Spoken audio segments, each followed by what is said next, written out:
ستقصف قرية رمسي.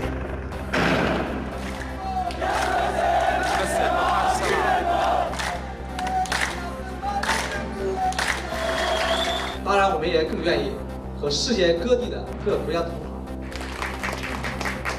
每个人对生活都有不同的理解。